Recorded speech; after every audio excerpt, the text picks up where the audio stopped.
მოგესალმებით მეგობრებო. დღეს სტუმრად ყავს ლევან მეტონიძე. ლევან, მოგესალმები. მიხარია შენი სტუმრობა, კარგახანია. არიყავი ჩემს სტუმრად, როგორც თბილისში ამბობენ, დაგვიძველდაო, ხო და? ეხლა პატრიცემულო მაყურებლებო და მსმენელებო, მე და ლევანს გვექნება სოციალურ თემებზე საუბარი. ამ თემებს გავშლით, ეს თემები უბრალოდ ჰარიდან არ მოგვიტანია, ეს ყველაზე საჭირო თემებია, რაც დღესდღეობით საქართველოს საზოგადოებას გამოწვევად უდგას წინ. და მე ორ სიტყვას ვიტყვი რა. ჯარიმები ვისაუბრებთ და მე ჩემას ვიტყვი, რომ მაგალითად მოვიყვან ნიუ-იორკს, სადაც მე ვცხოვრობ, ქალაქ ნიუ-იორკს, შტატი კიდე ეს სხვა თემაა. აქ მარტივად არის საქმე. შაბათ-კვირას არ მუშაობს არც ტაიმინგი, ეგრეთ წოდებული დროით აღება და აქ არის კიდევ ესეთი სისტემა მიტერი, ანუ ქვით არს იღებ 2 საათიანს და ნუ იქ დებ საქარე მინასთან და ასე შემდეგ. ისიც კი არ მუშაობს. ეს რატო ვამბობ ამას, რომ 7 დღე არ შეიძლება ნონ-სტოპ იყოს ჯარიმების გამოწერა. როცა ნიუ-იორკში 15 მილიონიან ქალაქში აი ესეთი რეგულაცია არ არსებობს. შაბათ-კვირა არის გაშვებული. შემდეგ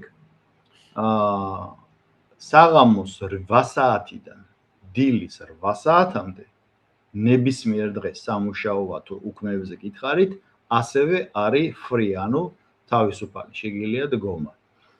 მე ვიცი, რომ რიგ ქვეყნებში ბევრად უფრო დატვირთულში და ბევრად უფრო დიდ ქვეყნებში, ვიდრე თბილისი, ესეთი რეგულაციები, ესეთი მკაცრი რეგულაციები არ არსებობს.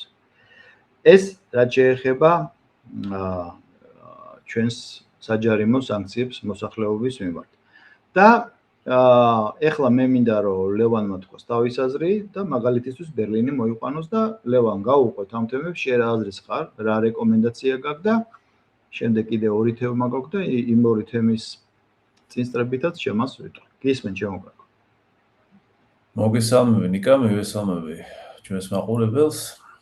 მართლაც დაგვიძველდა. ეხლა რა შეეხება, ჯარიმებს, მე აქაც მომდის ეს ხმები, რომ მოქალაქეები არიან ძალიან შეშფოთებულები, ძალიან მაღალი ჯარიმები იყო. მე ცოტა რაღაცა ჩემებურად ერთი სტატია გამოვაქვეყნე 4G-ზე. მახრჩობელა ჯარიმები, ასე დავარქვი. კი, მოგიწოდებთ რომ წაიკითხოთ. და იქ გავშალე ჩემებურად, როგორც მე ვხედავ ამ სიტუაციას და მას შემდეგ მალევე მოხდა ჯარიმების დაწევა სხვათა შორის, მაგრამ უცნაური ის იყო, რომ პრემიერმა კობახიძემ განაცხადა, რომ მაღალმა ჯარიმებმა არ იმუშავა და ჩვენ დავწიეთო. და საქმე იმაშია, რომ აი ეს მაღალი ჯარიმები, მისი აწევა, მისი დაწევა გავს რაღაც ერთგვარ თითქოს ექიმიურ პრეპარატს აძლევს ავადმყოფს და აკვირდება, რომ რამდენად შედეგიანი იქნება პრეპარატი ავადმყოფისთვის, ხო, მაღალი დოზა ან დაბალი დოზა. მაგრამ თუ კი პრობლემა არ აქვს გაგებული, დიაგნოზი არ არის ზუსტი დასმული, მაშინ წამლის მიცემა და დოზების თამაშიც სახიფათო შეიძლება იყოს.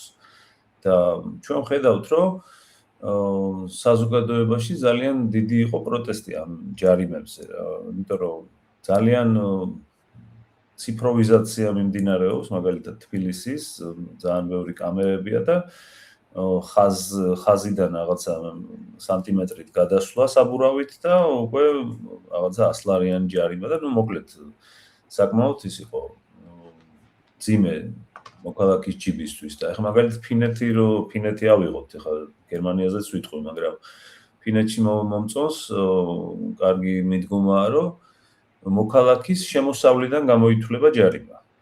ანუ რა შემოსავალიც აქვს, მოქალაქეს დაარღვია გამოთვლიან მისი შემოსავლიდან და ისე აჯარიმებენ. რაც შეეხება გერმანიაში, მაგალითად, თუ კი ადამიანი დაარღვევს წესს, აქ ძირითადად არის სიჩქარის გადაჭარბება არის ყველაზე უფრო ესეთი დასჯადი, მე ასე ვიტყოდი, მაგრამ ამისათვის არის ფოტოხაფანგები ძირითადად, ერთგვარი ბლიცერებს ეძახიან, რომლებიც ან სტაციონარულად დგას ქუჩაში, ან კიდე ჩასაფრებები არის ავტომობილებში ჩამონტაჟებული ფოტოაპარატებია და თან რაღაც სასწაულის აქვს, რა ქვია, განათება რა და იმას ხვდები ხო? ხო, ფსიქოლოგიური ეფექტიც აქვს რა, რომ გაგინათებს რაღაცა, გეშინია ადამიანს და მოკლედ იცი რომ აი ამ ზონაში შესაძლებელია, სადღაც იცი რომ სტაციონარულად დგას, მაგრამ კონკრეტულ ადგილას არ დგას, მაგრამ შეიძლება იყოს ჩასაფრება და იცი რომ 30-იან ზონაში 30-ზე მეტი არ უნდა გაიარო და ეხლა მაგალითად მე ხო ემიგრანტი ვარ, მაგრამ მე თვითონ თუ მეც ვარღვევ ხო ხანდახან რაღაცა მოხდება რომ დავარღვიე. მე არ ბრაზდები სახელმწიფოზე, ბრაზდები ჩემ თავზე. და ასე არის გერმანელიც და საქართველოში ადამიანი თუ არღვევს და ჯარიმა მიდის, იგი ბრაზდება სახელმწიფოზე და ხელისუფლებაზე. თავის თავზე ნაკლებად ბრაზდება ადამიანი და განსხვავება არის მენტალიტეტში. ამის თქმა მინდა რომ მაგალითად გერმანელის ჯიბეს, როდესაც ჯარიმა დაარტყამს, ეს მისთვის არის კატასტროფა. და ის თავის თავს ადანაშაულებს ამაში, რომ მან წესი დაარღვია, სახელმწიფო მის წინაშე მართალია და იგი საკუთარ თავზე არის განაწყენებული ამ შემთხვევაში და გამომდინარე აქედან რომ მან არ დიდ დანაკარგი არ განიცადოს ფინანსური.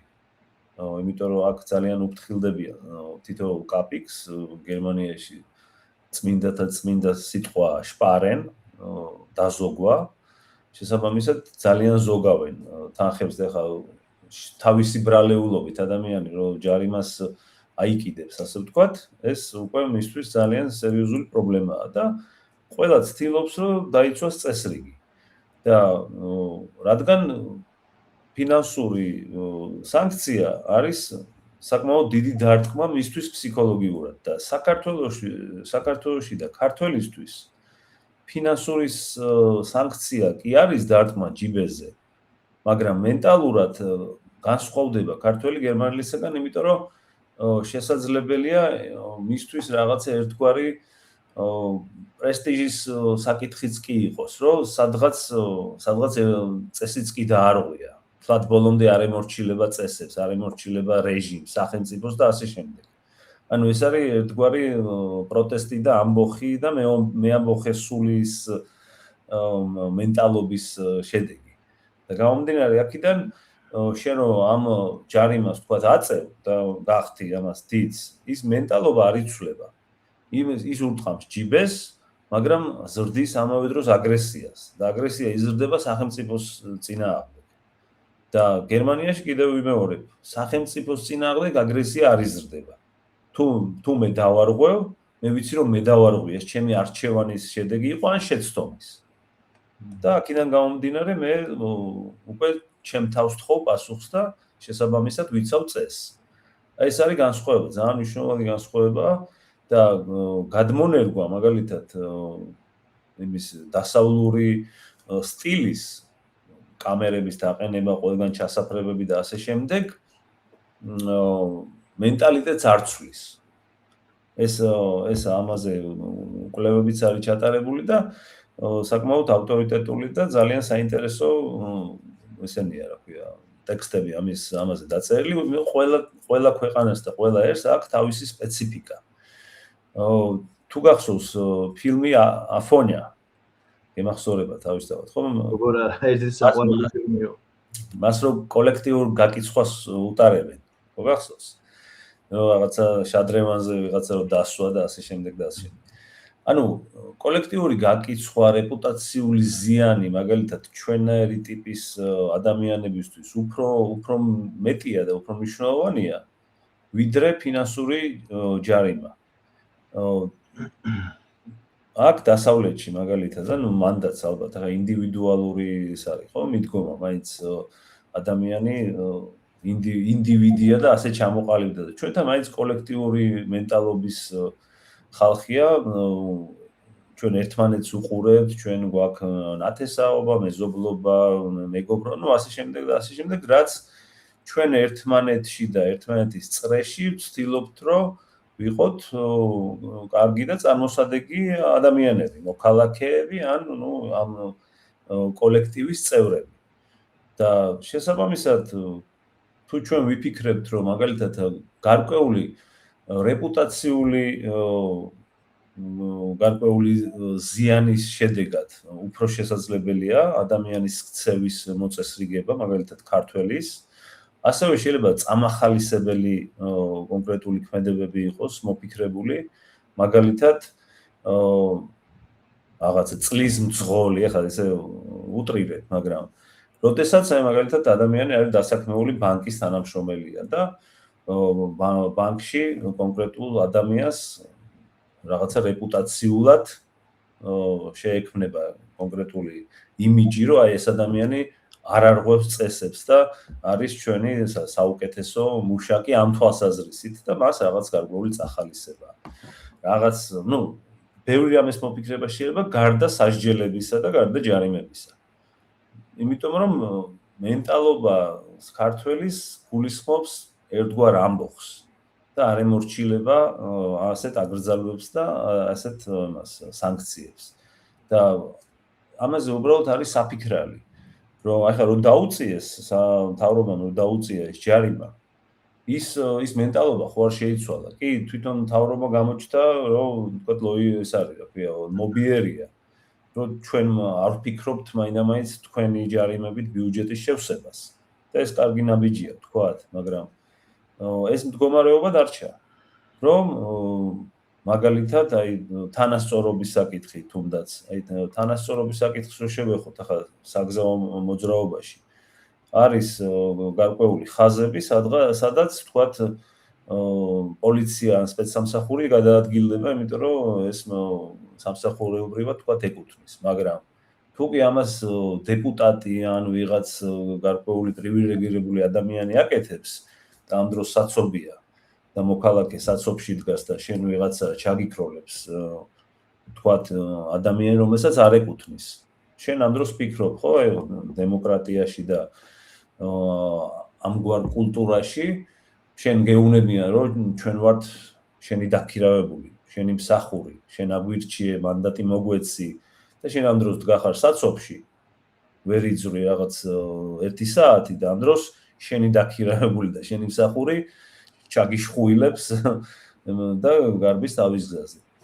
თანასწორობის პრინციპი იკარგება, ესეც ზრდის აგრესიას მოქალაქეში. პლუს ჯარიმა, ეხლა მაგალითად გლდანში მაცხოვრებელი შეიძლება ვიღაცა ჩინოვნიკის აგარაკს ვერ ხედავს წყნეთში და ეს მას არ აღიზიანებს და იმდენად არ აღელვებს, ხო, თუ ეხლა TV პირველმა ან ვიღაცამ დრონით არ გადაუღო და რეპორტაჟი არ გაუკეთა და არ აჩვენა. მაგრამ როდესაც იგი სატრანსპორტო მოძრაობაშია და საცობშია გაჭედილი და ვიღაც ჩინოვნიკი ასე თავისუფლად გადაადგილდება, აი ეს უკვე პრობლემაა და აქედან გამომდინარე იწყება უკვე აგრესია და ეს აგრესია რაში კონვერტირდება და ვის სარგებლობს და როგორ ეს კიდე სხვა თემაა და სხვა საკითხია. ანუ და უნდა გამოცნობა უნდა ვიცით ხო ჩვენი მენტალიტეტი როგორია, როგორი ტიპის ხალხი ვართ და ისიც ვიცით რომ ჩვენზე ესა მათრახი ცუდად მოქმედებს. თაფლაკვერა ჯობია. და ეს თაფლაკვერა მაგალითად როგორი უნდა იყოს, არის მოსაფიქრებელი. რეპუტაციული ზიანი უნდა მიადგეს ადამიანს და უფრო გამოასწორებს იგი თავის ქცევით წესს, მაგალითად სატრანსპორტო თვალსაზრისით, წახალისებას გაუკეთებ და ამით გამოასწორებს. დავაკვირდეთ მაგალითად სხვა ქვეყნებს, როგორ არის ამა თუ იმ ქვეყანაში. ჩემთვის ახლა მაგალითად ყველაზე მისაღები არის იაპონური მოდელი, იმიტომ რომ იაპონიაში საზოგადოება არა თავის თავზე ფიქრობს, რომ მას სადღაც ეჩქარება და გაიქცეს და წითელზე გავიდეს და შემდეგ. ის ფიქრობს, რომ მე არ დავაზიანო ამით საერთო წესრიგი, საერთო სიკეთე და ანუ სხვანაირად მოფიქრალი ხალხი არიან იაპონელები. და ანუ ესეთი შედარებითი კვლევები უნდა ჩატარდეს, ამას რა თქმა უნდა ჭირდება სოციოლოგები, ფსიქოლოგები, ფილოსოფოსები, რომლებიც დასხდებიან, მოიფიქრებენ იქიდან გამომდინარე, რომ როგორია ჩვენი საზოგადოება, როგორ აზროვნებს, როგორ მოქმედებს და აქედან გამომდინარე, მაგრამ შემდეგ იურისტებს მიაწვდიან როგორც გამოაჩუქურთმონ როგორც კანონი, რაღაც ესა, რაც საზოგადოებისთვის იქნება სასარგებლო. და ახლა პირდაპირ თუ ესენი იურისტები მაგალითად ასეთ სიღრმეებში არ ჩავლენ, როგორც სოციოლოგები და ფილოსოფოსები და ფსიქოლოგები და თვითონ ექსპერიმენტების დონეზე რაღაც კანონებს შექმნიან, ხან რაღაცას აუწევენ, ხან რაღაცას დაუწევენ, შედეგი იქნება საკმაოდ ესეთი სავალალო და ცუდი ჩემი აზრით. მაბატი სიტყვა გამიძე. არა. ჩვენი რა ჩამოაყალიბე და ზუსტად ის არის, რაც ალბათ გარე თვალით უკეთ ჩანს. ეხლა მე და შენ თბილისში რიგი მიზეზების გამო არ ვცხოვრობ და აქედან უფრო ჩანს კრიტიკული დამოკიდებულება. ეხლა მე გეტყვი ჩემ აზრს. არგუმენტი იმისა, სხვათა შორის მე მსგავსი რამ მომისმენია მედიაში და კონტრარგუმენტი იყო, რომ თუ არ იქნა დისციპლინა, სხვანაირად ჩვენი მენტალობის ხალხს მოუწევს როგორ თქვა, ქართული სლენგი უნდა გამოვიყენო, გაჯეჯილება. და ამ გაჯეჯილებით სარგებლობენო და ესე არ ივარგებსო რა, თუ ლაგამი არ ამოდე, სხვანაირად არ გამავა. ამაში რა თქმა უნდა არის მარცვალი იმისა, რომ როგორ არ უნდა იყოს დისციპლინა, წესი, კანონი, რა თქმა უნდა და ის უნდა დაიცვას. ეგ არის ყველაზე ერთია რომ დააწესო და მეორე არის უნდა იცოდე რომ ამას შეძლებს თუ არა შენი საზოგადოება დაიცვას, ან ვერ დაიცვას, იმიტომ რომ იძულებითი გეთახმები აბსოლუტურად იძულებითი კანონის დაცვა ჩვენ გვახსოვს ხო 8 წლის განმავლობაში და საბოლოო ჯამში ისეთი ზიზღი და ბოროტება მოიტანა ხალხში რომ ივანიშვილი რო არ ყოფილიყო მართველი ნაციონალური მოძრაობის თითოეულწოდ ალბათ გაჯიჯგნიდნენ ხო თამამად შეიძლება ითქვას რა გასასწრებად ეკნებოდა საქმე ის კოჰაბიტაცია რო არ ასე თქვათ კოჰაბიტაციას რო დათანხმებულიყო პირადად ივანიშვილი თორე მე უცნების ძველ კადრებს ვიცნობდი და ისინიც ამბობდნენ რომ ესენი არ უნდა გავაჭაჭანოთ და რატო იყო ეს აგრესია გამოწვეული ზუსტად იმიტომ რომ რასაც თავად აკეთებდნენ ამიტომ შემშვენურად აღნიშნე რომ ის საზოგადოება რომელსაც მართავს ესა თუ ის ხელისუფლება უნდა გძნობდეს რომ საზოგადოებისთვის არის ის ხელისუფლება და არ უნდა იყოს დამსჯელი მექანიზმი მხოლოდ დამსჯელი მექანიზმი ეხლა რას შეიმუშავებენ როგორ ჩაანაცვლებენ სოციალურ მომენტს ამ ჯარიმების საკითხში მე პირველად არც ვიცი რაც გამოსავალი მაქვს. ეგ ალბათ თვითონ თავად უნდა მოიფიქრო. ხო, აი, მოდი ვიმსჯელო თუ გინდა რა.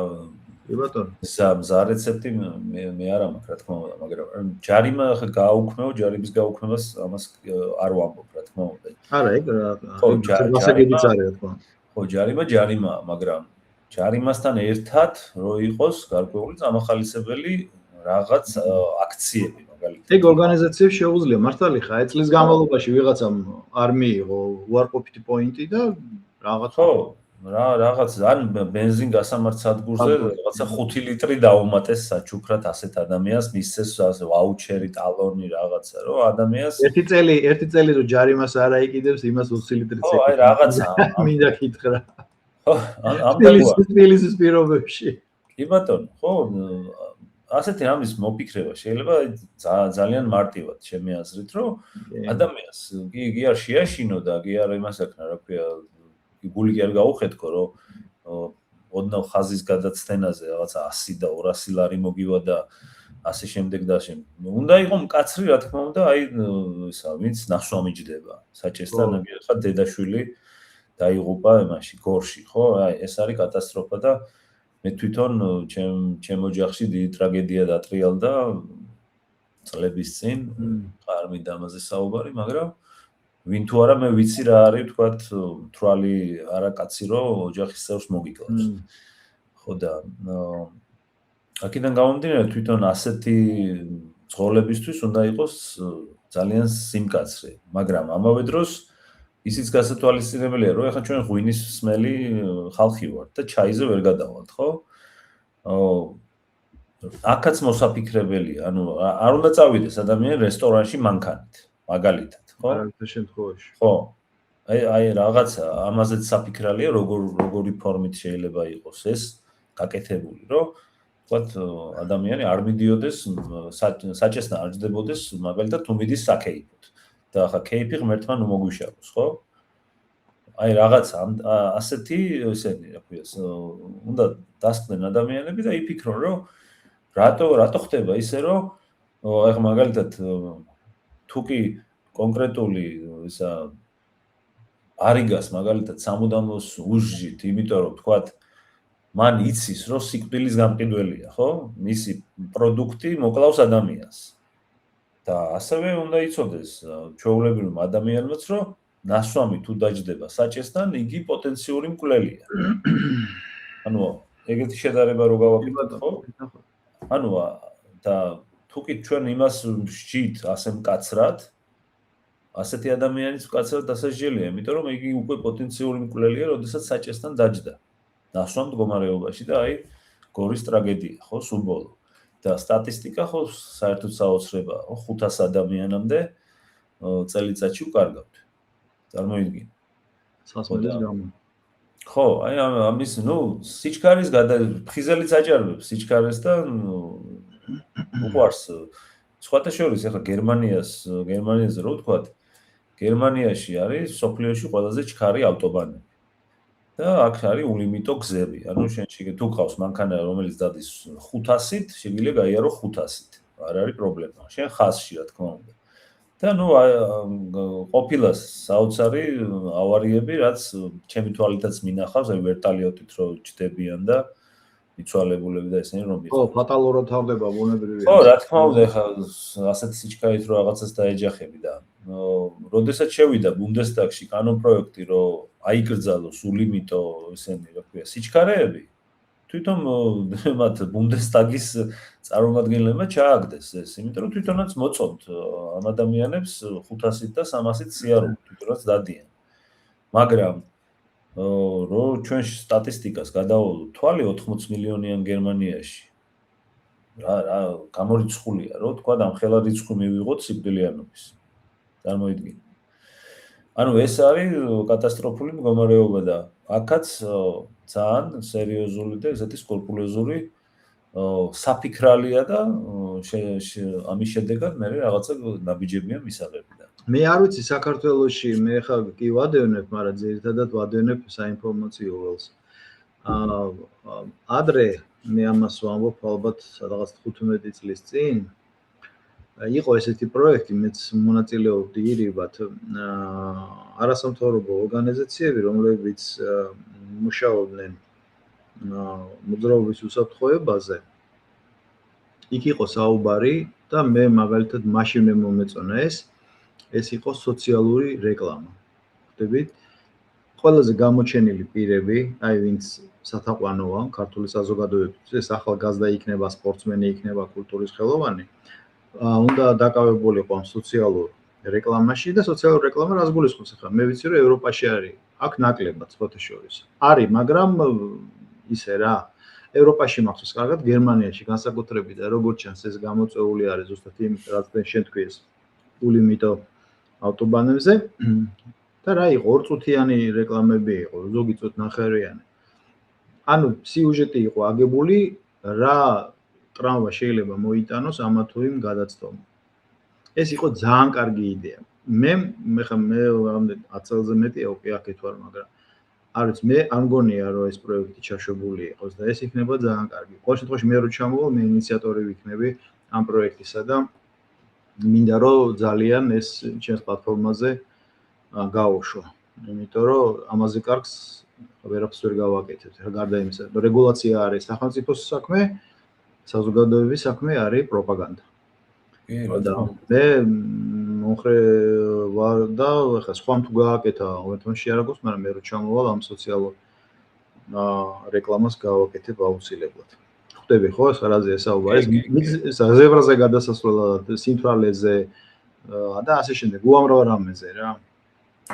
ხო, ეხლა თუ არსები არგენტინაში იყო გერმანიაშიც იყო ფრანკფურტში მინახავს თვითონ დამტრეული მანქანებს რო იმაშვებიან სადაც ადამიანი გარდაიცვალა აი ზუსტად ჩვეულებრივად უკვე ანუ ძალიან ცუდი სანახავია მაგრამ სანახავი იყო კი არგენტინამ დაიწყო თუ არ ვცდები პირველად და მე გერმანიაშიც არაერთხელ ეხლა მანქანაზე გამახსენდა ეხლა ანუ აი ესეთ სოციალური რეკლამა აქ მანჰეტენზე ბავშვთა ჰოსპიტალია და ბავშვებს რო არ შეექმნათ თავიდანვე ანტაგონისტური დამოკიდებულება რა ეხლა რაც უნდა გაალამაზო კლინიკა და ჰოსპიტალი ხო ეს ჰოსპიტალი თეთრ ხალხიანებს ხედავდა ექიმებს და რაღაცა და ის არის ბავშვისთვის ეს ძალიან რთული აღსაქმელია და მანჰეტენზე ერთ-ერთ საბავშვო ჰოსპიტალთან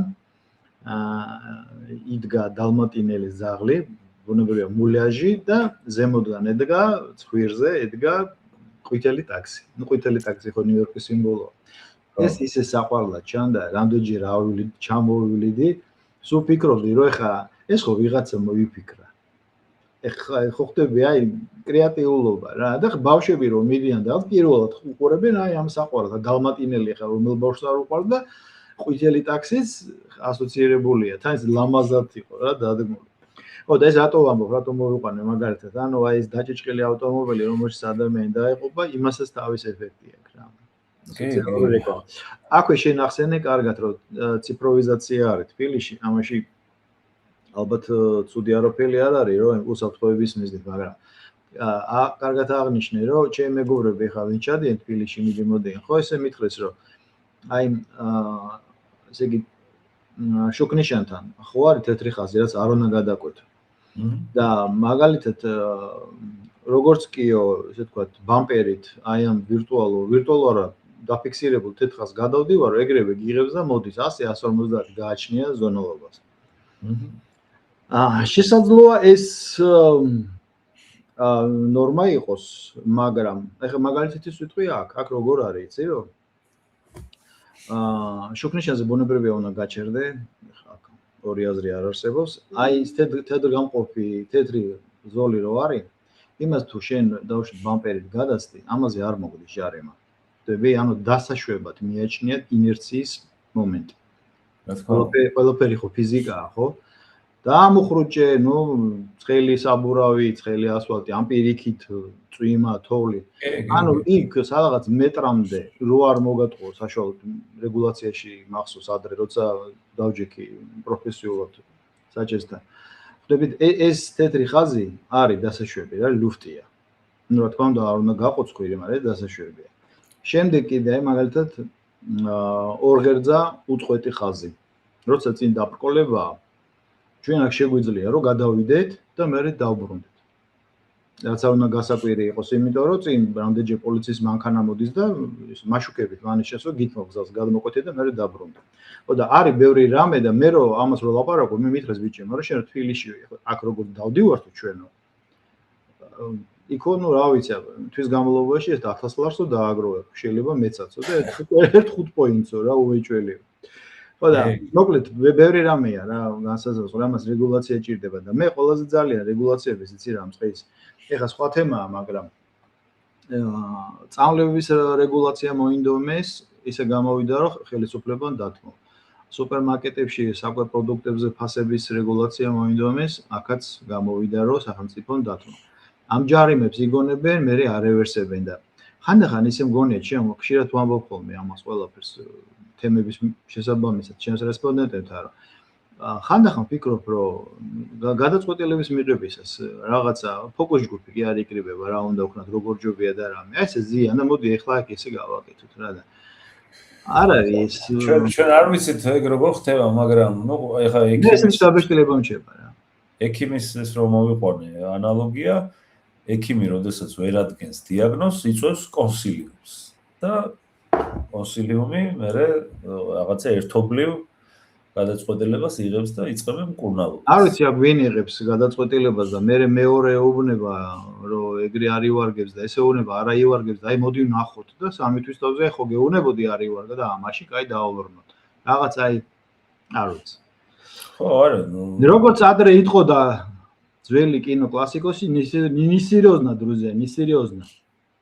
ხო აუწიე გაამკაცრე არ იმუშავა სიმკაცრემ და დაუწიე და ესე იგი შეარბილე და უფრო წაახალისე ასე ზუსტად ეხლა შენ ვარ გეთქვა ამას ხო დიდი ფილოსოფია და ფსიქოლოგია არ ჭირდება ეს რა გამოდის რომ ესე იგი ჩვენ მართლები ვიყავით და მიდი წავიდა მე ხო და რატო არ ხო და ეგ ცუდ ეფექტს მოიტანს უფრო და შესაბამისად არ იქნება კარგი და ანუ ბევრი რაღაც შესაძლებელი მე იცი რა არის ჩვენ კიდე რას ვამბობთ ეხლა ჩვენი ქვეყანა არ არის ისეთი იავარდით მოფენილი ქვეყანა უამრავი შიდა და გარე გამოწვევები გვაქვს და რუსთაველზე მიტინგები ხო არ ჩამცხრალა კი იქ ხან კრიტიკულ მასას აღწევს ხან მცირდება მაგრამ ხალხში პროტესტის გზნობა სულ იქნება ზოგი გამოვა სოციალური მიზეზი ზოგი პოლიტიკური მიზეზი და მე ხანდახან რა არ მესმის იცი რომ აი ნუ თუ იმდას არ ფიქრობენ რომ აი ეს ნებისმიერი ესეთი გადაცდომა დავარქვათ ან არაშესრულებული საქმე ეს ხო კიდე ერთი მარცვალია იმაში რომ ვინც პოტენციურად შენი მომხრე არის იმაშიც ბზარს რატო აჩენი სადაც აი ამ ბზარს როგორ მაგრამ ნაი როგორ გითხრა უნდობლობის წყენის რა საჭირო არის ხო და არ ვიცი მე მგონი მეტი პასუხისგებლობით უნდა მოეკიდონ ამ საქმეს. ეხლა სამი თვის ამბავს გეოვნები, შენ ალბათ იცი, გამოცხადა მოკლედ საქართველოს ხელისუფლებამ 500-მდე ავტომობილი შეიძინა ახალი. და სოციალურ ქსელში იყო ერთი დიდი ჰაიპი ატეხილი და ჩემს სამეგობროშიც ახლა ჩემს სოციალურ სამეგობროში ვამბობს Facebook-ზე და ერთი ორს ედო. რომ ძალიან სარკაზმი გონებრივია, რომ ძალიან გვიხარია, რომ ჩემი ხელისუფლება თავრობის წევრებით პარლამენტი ახალი ავტომობილებით ივლენ და ნუ მე რო გაიყო ძველი ავტომობილების ხანდაზმულობა იყო 2 წელი. ხო და არ ვიცი, თუ ჩვენ მაგის ფუფუნება გვაქვს, რომ 2 წელიწადში ერთხელ ავტოპარკი განვაახლოთ, მე მოხარული ვარ და მე დავწერ ეგეთი კომენტარი და ამავდროულად მე კი ვარ მომხრე იმისა, რომ ბარე ბასლაინებზე დავაკანონოთ რა, სპეციალური ნომრებით სიარული. დიდი გამოხმაურება მოყვა ამას რა. ხო. ოი ჯარიმების თემა ასე თუ ისე? თქვით რაც სათქმელი იყო ალბათ. შეიძლება კიდე რაღაც სათქმელია, მაგრამ ეხლა ცოტა თვითონაც თქო. ხო, რა ვიცი. ეხლა გადავიდეთ ყველაზე მეორე და მნიშვნელოვან თემაზე. უბრალოდ არანაკლებ მნიშვნელოვან ბევრისთვის შესაძლოა უფრო მტკივნეულ თემაზე ეს არის ნარკომანია და ყველაზე ცუდი ის არის რომ მოზარდთა ნარკომანიის რიცხვი გაიზარდა ნარკომანია სოციუმის თანხლები პროცესია ჩემ თაობაშიც მრავლად იყვნენ შენ თაობაშიც და ეხლაც იქნებიან მაგრამ ის რაც ეხლა ხდება ეს არის წარმოუდგენელი რამ ჩემი ახალგაზრდობის დროს იყო ეს რეგულარული ნარკოტიკები სპეციალურად არ ვთქვი არ ჩამოვთვლი. ანუ რომელიც იყო ამპულაში დამზადებული და ასე შემდეგ. შემდეგ დრო რო გადიოდა ნახევრად ქიმიური, მაგრამ ეხლა რაც ხდება ეს არის წარმოუდგენელი რამ. ეს ნარკოტიკი ეხლა აქვე უნდა თქვა რომ იყო დიდი რისკის ქვეშ ამის შეძენა და მოხმარება და პლუს ღირდა ძალიან ძვირი. ამის გულისთვის ოჯახები ინგრევდა და საფკარი იყიდებოდა. ეხლა მისაწვდომობაც გაიზარდა. არც არანაირი კონტროლი, არც არავინ არავის არ სჯის. და მე როგორც ვიცი, აი როგორც ის არის, მიტანის სერვისი არის, თურმე ისე შეიძლება გამოიწერო და მეიტანო. ყოველ ცუდი ის არის, რომ არის ისეთი ქიმიური ნარკოტიკი, რომელიც თუ დაუშვათ პირობითად კლასიკური მძიმე ნარკოტიკიდან შეიძლება ადამიანი გადმოსვა, აი ამ ქიმიური პრეპარატიდან, მინდა წყეს, ქიმიურ ტოქსიკური პრეპარატი აქვს, ქიმიური არის ხე ყველა პრეპარატი, ეს არის ტოქსიკური. აქედან არ მგონია რომ ვინმე გამოძრეს და მით უმეტეს ისეთი ლაბილური ფსიქიკის ასაკში მოზარდი, რაც არის მაგალითად პირობითად 14-დან 16-17 წლამდე. რას ფიქრობ ამასთან დაკავშირებით? ჩვენ ამაზე ბევრი გვისაუბრე, შესანიშნავი სტატია დაწერე ნარკო, ასევე 4G-ზე, პატიცემულ მაყურებლებო და მსმენელებო, ვინც გვისმენთ, გაეცანით, ჩვენი არის შესანიშნავი სტატია ლევანს. რას ფიქრობ ლევან? ოი რას არ ვფიქრობ.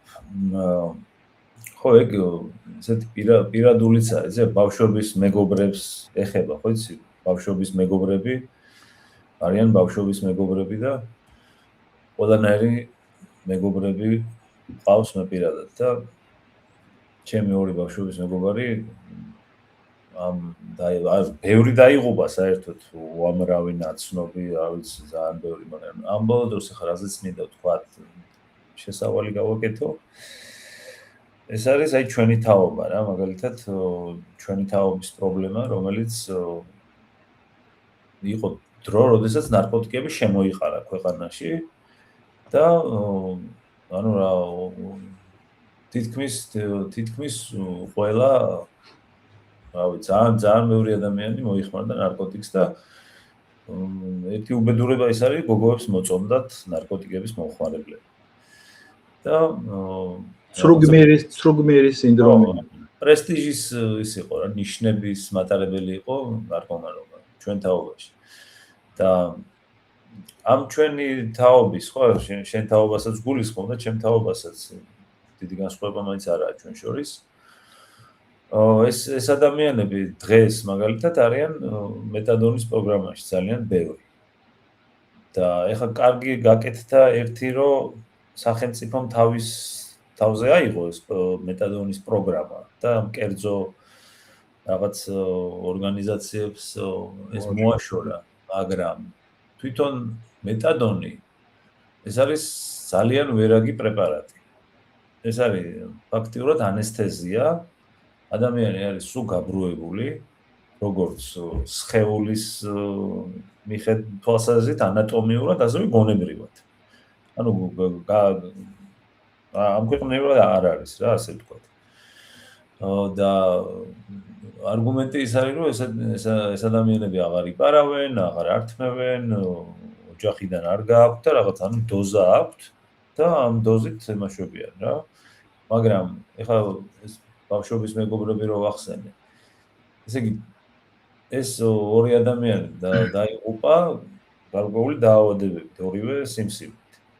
ერთ ღვიძლის სიმსივნე ჰქონდა, ერთ საღლაპავის და ანუ ფაქტიურად იმ დროს გაიგეს თავიანთი დაავადების შესახებ, როდესაც ეს იყო უკვე ტერმინალური სტადია, ანუ ბოლო სტადია. და ანუ ადამიანი, როდესაც არის გაბრუებული და სრული ანესთეზია აქვს, ხო, მას იგი ვერ გზნობს რა ტკივა და რა აწუხებს. და წარმოიდგინე ეს პროცესი მიდიოდა მანამ სანამ ადამიანს არ გაშავდა სახეზე ღვიძლის გამო, ხო? და 4 დღეში ადამიანი დაიღუპა. მას შემდეგ რაც ექიმს მიმართა. ანუ ასეთ დონემდე მიყავს მეტადონს ადამიანი. ანუ ეს არის თითქოს ბალასტი ეს ჩვენი თაობა და უნდა ჩამოიწეროს და მეტადონით უნდა უტილიზაცია მოხდეს რა ერთგვარი. და დასავლეთში არსებობს დეტოქსის პროგრამები, არსებობს მეტადონის პროგრამა და არსებობს ასევე დეტოქსი. ეს დეტოქსი ძვირიც. და ეს დეტოქსი არის, როდესაც გისუფთავებენ ორგანიზმს და გაძლევენ შანსს ახალი ცხოვრებისთვის და თავისთავად რაღაცა დასაქმებას გთავაზობენ და რესოციალიზაციას, ასე ვთქვათ. თუ ეს რესოციალიზაცია და ეს დეტოქსი და ანუ ეს კომპლექსურად არ მიეწოდა ამ ადამიანებს, ესენი არიან განწირულები, ჩვენი თაობა და მინდა გითხრათ, რომ ძალიან ორი უნიჭიერესი ადამიანი იყო რა, უბრალოდ ამ სცენით იყვნენ დაავადებულები და დღეს ამ ქვეყნად აღარ არიან. და მე ძალიან გული მტკივა ამაზე და აი ეს არის ძალიან მნიშვნელოვანი და საფიქრალი და თუ ვიღაცა ფიქრობდა, რომ აი ამ თაობას ეხლა გავისტუმრეთ და მომავალი თაობა წამოვა ჯანსაღი და ესეთი სპორტული, ასეც არ არის. ძალიან ემატება ამას, ამ მეტადონის პროგრამას ემატება სხვადასხვა თაობის ადამიანები და ძალიან ბევრია უკვე ახალგაზრდაც ამ მეტადონის პროგრამაში და რაც შემთხვევით სინთეტიკური ნარკოტიკებიდან გამომდინარე. ეს სინთეტიკური ნარკოტიკი არის, ფაქტიურად რაც დამოკიდებულებას იწვევს თითქმის პირველ მიღებაზე და მეორე მიღებაზე თავისთავად. ახლაც ისეთი პერიოდია, როგორც უყურებ, იმიტომ რომ რასაც შინაგან საქმეთა სამინისტრო აჩვენებს, ეს არის კატასტროფა. რა რაოდენობის ნარკოტიკს ემაშვებიან. იღებენ კონკრეტული სიტუაციებიდან, ხო? 100 კილო, ერთი ტონაც იყვნენ თუ არ ვცდები. ანუ ესე იგი კიდე არის ზეწოლა ქვეყანაზე, როგორც იყო 90-იანებში. ანუ ნარკოტიკების შემოყრის, ისა იარაღი ვერ შემოდის. მაშინ იარაღი ნარკოტიკთან ერთად იარაღით შემოდის. ეხლა იარაღი ვერ შემოდის, შემოდის ნარკოტიკები კოლოსალურად და რა თქმა უნდა ეს ჩვენს თაობას იმაშება, ანადგურებს. კიდე მოსაწევი კიდე სხვა თემაა, თქვათ ის მარიხუანა, ხო? რაც კონკრეტულმა პოლიტიკურმა ჯგუფმა შევეხოთ აუცილებლად შეგვეშენიაზე და მეც კი, მაგასაც შევეხოთ. მაგრამ აი ეს თვითონ ეს სინთეტიკური ნარკოტიკები ახლა როდესაც კონკრეტული ადამიანი სადღაც დებს, ფოტოს უღებს და მას შემკვეთს უგზავნის და მე ის პოულობს. აი ის ადამიანები ხო მაგათ უძახიან დამდებებს ან ფეხს. ის ვინც კონკრეტულ ადგილას ნარკოტიკს დებს. ანუ ეს ადამიანი არის თითქოს ნეიტრალური ადამიანი, რომელსაც ერთგვარი პასუხისგებლობა მოხსნილი აქვს საკუთარი თავიდან, რომ ის იმან ბარიგას გამოართვა, სადღაც დადო და ვიღაცამ აიღო, ანუ რაღაცა გადამტანი არის რა, ეს და იმას მარშალ მაკლუენის იმას ცნობილ გამონათქვამს თუ გავიხსენებთ, medium is a message. ანუ გადამტანი თვითონ უკვე ბარიგაა, ასე ვთქვათ რა, ანუ იგი სიკვდილის გადამტანია, ბარიგა თუ სიკვდილის გამყიდველია, ეს ფეხი ეგრეთ წოდებული სიკვდილის გადამტანია. შესაბამისად, ესენი არიან ძირითადად ახალგაზრდები, რა თქმა უნდა, ვინც კარგად დარბის და ვინც კარგად იმაშვება, ხო, დაძვრება აქეთ-იქეთ. ამ ახალგაზრდებთან არის სამუშაო. და რაც თავარია, ეს ახლა უნდა იყოს რაღაც საყოველთაო ახალგაზრდებთან ურთიერთობა. აქ უნდა იყოს ასევე ეკლესია უნდა იყოს ძალიან ძლიერად ჩართული, პირდაპირ უნდა ქადაგებდეს და პროპაგანდირებდეს, რომ ანუ ეს საქმიანობა თითქოს მას რო გონია, რომ რაღაცა ცუდ საქმეს, ძალიან ცუდ საქმეს არ აკეთებს, რაღაცა ნეიტრალურს, იმან უნდა იცოდეს, რომ იგი არის სიკვდილის გადამტანი. და თურმე დაახლოებით 2000 ლარამდე ხდება გამომუშავება თვეში ხელფასის. ამ ფეხების, ხო? ფეხის ხელფასი, ხო და საქართველოში ახლა 2000 ლარი თვეში ახალგაზრდა ადამიანისთვის, გოგოებიც არიან ჩართულები და ბიჭებიც. წარმოიდგინე, ეს არის გაჭირვებული ადამიანისთვის, ანუ შვება, რომელიც ფიქრობს, რომ იმას რაღაცა სამსახური დაეცა, ციდან ჩამოუვარდა, რომელსაც არ სწავლა ჭირდება და არაფერი არ ჭირდება. წარმოიდგინე, ამას ჭირდება უბრალოდ სიარული, რაღაცა ესეთი საინტერესო ადგილების მოძებნა, ფოტოს გადაღება და გაგზავნა და თან არ ფიქრობს, რომ მას რაღაცა პასუხისგებლობა აქვს, მორალი. გამოყვება ამ ყველაფერს. ხო, ამას რა მოყვება. სპეციალურად იყენებენ სხვათა შორის ბარიგები პატარებს, რატო იცი, რომ ის არ კონდეთ. მორალური ბარიერი რო არ კონდეთ. ხო და აი ამაზეა ძალიან სერიოზული სამუშაო. სკოლა, ეკლესია, აი ყველა ვინც კი საზოგადოების მაჯაზე ხელი უდევს და მიუწვდება, ყველა უნდა იყოს ჩართული, რომ ამ ადამიანებს გააგებინონ, რომ ისინი არიან სიკვდილის გადამზიდები. და ვინც რაღაცას ამათ მიერ გადატანილს მოიხმარს, ის არის პოტენციურად მკვდარი ადამიანი. ეხლა ბარიგებსაც შეეხება, თავისთავად ეხლა ესეც ხო რამხელა პრობლემაა. მაგრამ ჩვენ ეხლა იმას პრემიერს თითქოს ნიშნის მოგებით უთხრეთ მაშინ ჟურნალისტმა, რომ კოლოსალური რაოდენობაა პატიმრებისო ციხეშიო, უკვე 12000-იაო. იმან უთხრა ნაციონალური მოძრაობის დროს 24 იყო. მაგრამ ფაქტია, რომ რიცხვი იზრდება. ესმის და ეს რიცხვი არ გაჩერდება. და არ ჩერდება ეს რიცხვი როგორც ჩანს ასევე სასჯელის სიმძიმითაც. ანუ სამუდამოდ კი არ აჩერებს, ხალხს უკვე ტელევიზორში ყოველ მეორე დღეს ვიღაცა სამუდამოზე უშვებენ, ხო? გვაჩვენებენ ტელევიზორში, რომ ადამიანი მიდის სამუდამოდ ციხეში. მაგრამ ბარიგების რიცხვი არ იკლებს. პირიქით იმატებს, ხალხი მიდის ამ რისკზე. იმიტომ რომ ეს არის ძალიან დიდი ფული, უცებ კეთდება დიდი ფული. და აგერა ფეხების რაოდენობა, ბარიგების რაოდენობა და მომხმარებლის რაოდენობა რატომ იზრდება? საერთოდ ადამიანი ნარკოტიკს მოიხმარს და ალკოჰოლს და ასე შემდეგ, იმიტომ რომ მას არ აქვს რაღაცა დასაქმებული არ არის, რა, ასე მარტივად რო ვთქვა. საქმე არ აქვს, მოწყენილია, უბედურია, გაჭირვებულია. ესმის, ანუ და ნარკოტიკი იქნება თუ ალკოჰოლიც ის არის, მაგრამ ახალგაზრდა ალკოჰოლს ნაკლებად ეტანება, უფრო ნარკოტიკს ეტანება.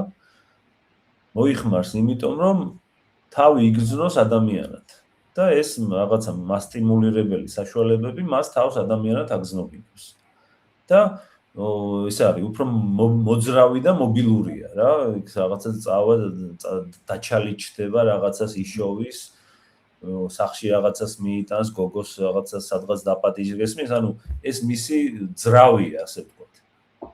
აი ეს არის რეალური პრობლემა, როდესაც ქვეყანაში ახალგაზრდებს არ აქვთ რაღაც კონკრეტული საქმე. ახლა ყველა ახალგაზრდა დასაქმებული ბუნებრივია ვერ იქნება, ვიღაცამ უნდა ისწავლოს, ხო, გასაგებია. რა თქმა უნდა, მაგრამ ხო, მაგრამ იქაც რაღაც სხვაგვარი სამუშაოა საჭირო, რომ ადამიანი, როდესაც პროპაგანდა ქვეყანაში, რომ კლუბური ნარკოტიკი, გართობა, ღამის ცხოვრება, ასე შემდეგ, მე როგორც ვიცი, უფრო იკლო, მაგრამ ანუ თუ კლუბიც აღარ არსებობს, ხო და სადღაც რაღაცა შენობა აღარ არსებობს, სადაც ეს ადამიანი მიდის და იქ ცეკვავს და ეს თავის გაბრუებულ მდგომარეობას მე ნელ-ნელა იმაშვება, რა ქვია, ხარჯავს. ეს ხდება მე გარეთ, ქუჩაში და ასე შემდეგ და ასე შემდეგ. ანუ ძალიან კომპლექსური პრობლემები არის ეს ყველაფერი, როდესაც აი სამი ის არის, ხო, ეს ბარიგა, ფეხი და მომხმარებელი. ანუ სამივესთან არის სხვა ტიპის სამუშაო არის, ასევე სამივესთან ჩასატარებელი. სხვა სოციალური ფონი უნდა შეიქმნას ქვეყანაში. იმიტომ რომ ხო ხედავთ, რომ ეს სასჯელები, ასეთი სიმკაცრე აქაც არ მუშაობს. როგორც ჯარიმებზე არ მუშაობს, ისევე არც აქ არ მუშაობს. ესე იგი რაღაცა სხვა სამუდამოზე რომ მიდის კაცი შეგნებულად.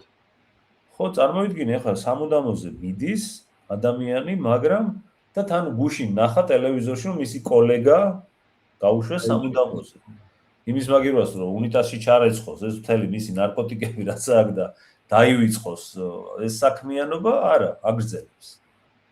და რატო აგრძელებს? იმიტომ რომ მიდის რისკზე. და დიდი ფული აქვს. შეიძლება იმასაც ფიქრობს, რომ საქმეს გააკეთებს და ნუ ასე შემდეგ და ასე შემდეგ. ხები რა, აი რა უბედურებაში იმყოფება ქვეყანა ამ თვალსაზრისით. და ანუ კიდევ ამბობ, რომ სიმკაცრე არ შველის, ასეთი სიმკაცრე და მარტო სიმკაცრე. იმიტომ რომ შენ თუ თქვათ არენდობი და უბრალოდ ალტერნატივა არ აქვს, ხო?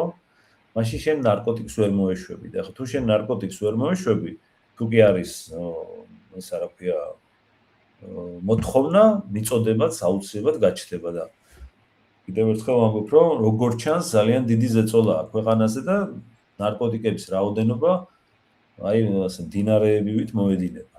გინდა სინთეტიკა, გინდა ესა რა ქვია ტრადიციული ჰეროინი იქნება თუ ესა ოპიუმი და ასე შემდეგ. აი ეს არის შემოტევა ქვეყანაზე, რა თქმა უნდა. მიწოდებასთან დაკავშირებით მე ჩემი აზრი მაქვს. მიწოდება მოხმარებაზე. საქართველოში მოხმარებელი პოტენციურად ყველაზე მეტი იყო ჯერ კიდე საბჭოთა კავშირის დროს, ჩემი ახალგაზრდობის კი არა, ბავშვობიდან. და თბილისში უბნები იყო პროცენტულად, სადაც მეტ ნარკოტიკს მოიხმარდნენ. მთელ საბჭოთა კავშირის მასშტაბით ყველაზე დიდი მოხმარებლები ვიყავით ჩვენ, რაც არ გასაკვირი იყოს. შემდეგ მოკლედ ეხლა მე ესეთი შთაბეჭდილება მჩება რა, რომ ნახე როგორი მომენტია. ჯერ არის მოხმარებელი და მიწოდებელი ხვდება, რომ კითხოს სივრცე მის პროდუქტს. აქ როგორც კი რიგი მიზეზების გამო, სახელმწიფო სისტემის, შიშის და რეგულაციების გამო მოხმარება ცირდება, მიმწოდებელი რასაკეთებს, ის რაც შენ თქვი. ანუ შემოტევა რო არის რეგრესია. თავის ხარჯზე მიწოდებას დის. მიგდი? ამრავალფეროვნებს ბაზარს, აი აჯერებს, აი თითქოს ყრია. აი მიდი და აიღე, ნუ გადაიხდი. მიდი აიღე. შენ თუ გინდა შენთვისაც მოიხმარე და შენ სამეგობრო საძმაკაცოს აი ესე უფასოდ გაძლევ. ხვდები? სანამ აი ეს ხელი რა, რომელიც არის შემომტანე, ეს თუ არ მოიკვეთა, შენ გინდა სახელმწიფო რეგულაციით შეზღუდე ბაზარი, გინდა გააფართოვე. ადამ სმითის ბაზარი არეგულირებს ყველაფერს, ამ შემთხვევაში არ მოქმედებს, რაც არ უნდა გასაკვირი იყოს. და ეს არის ყველაზე დიდი პრობლემა. ეს უკვე არის სახელმწიფოებრივი გამოწვევა.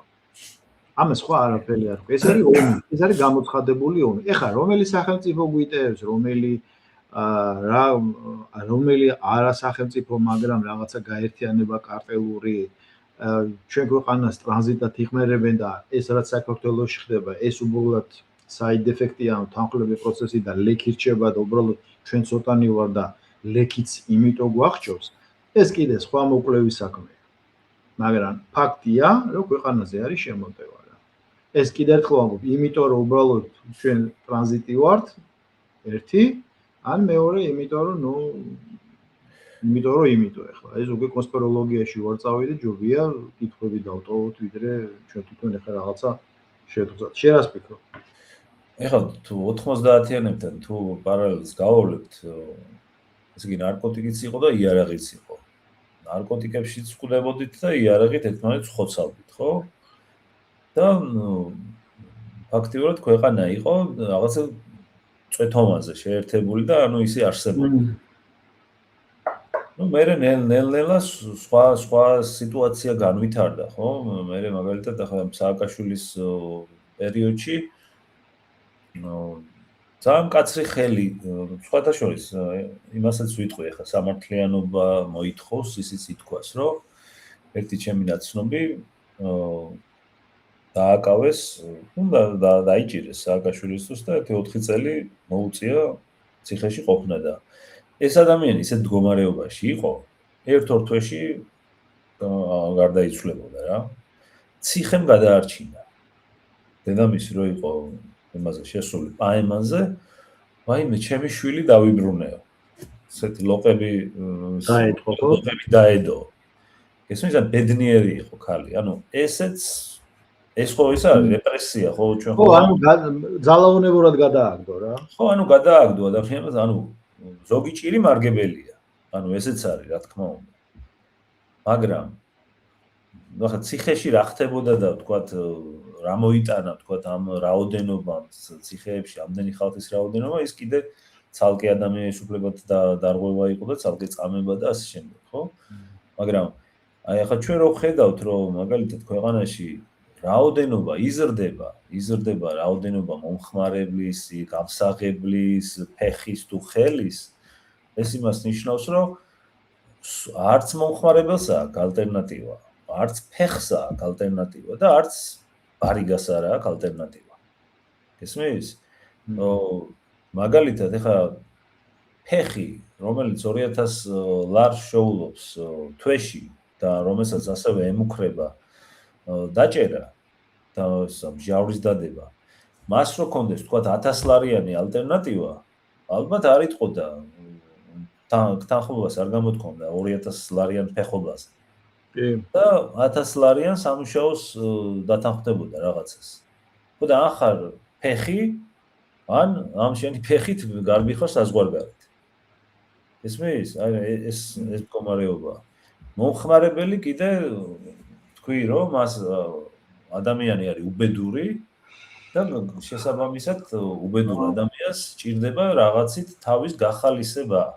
რაღაცით უნდა მან რაღაცა სტიმულები უნდა მიიღოს.